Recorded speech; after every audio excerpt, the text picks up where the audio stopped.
So guys এখন বাজে সন্ধ্যে 7টা আর আমি চলে এসেছি সোনারপুর। তো আমার বাড়ি আর সোনারপুর একটা স্টেশনের এদিক ওদিক। আর সোনারপুরের লাইফ লাইনে আমি বারবারই আসি, তোমরা নিজেরাই জানো যে লাইফ লাইনে 25% ডিসকাউন্ট দেয়। তো আমার কাছে অনেকটাই সেভিংস হয় সেখানে, ঠিক আছে। তো দিদার মেডিসিনগুলো নেওয়ার ছিল, দিদা সবে সবে ডক্টর নতুন মেডিসিন প্রেসক্রাইব করেছে। তো ভাবলাম লাইফ লাইন থেকে নিয়ে চলে আসি, তো চলে এসেছি লাইফ লাইনে।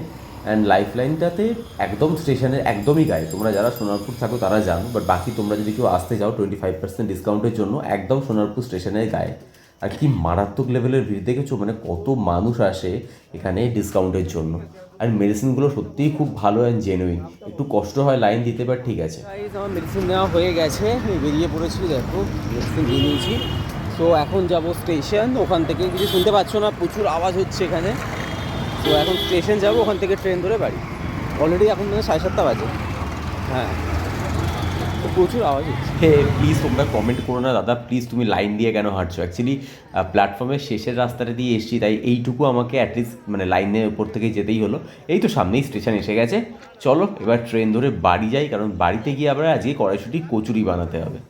তো গাইজ বাড়িতে এসে গেছি, আর এখন দেখো কড়াইশুঁটি কচুরিগুলো গরম গরম ভেজে নিই। এদিকে ভাইও এসে গেছে কিন্তু। অলরেডি 9টা বাজে, বাবারও খিদে পেয়ে গেছে, বাবার তো টাইম ওভার হয়ে যাচ্ছে। তো চলো গরম গরম ভেজে ভাইকে আর বাবাকে খেতে দিই।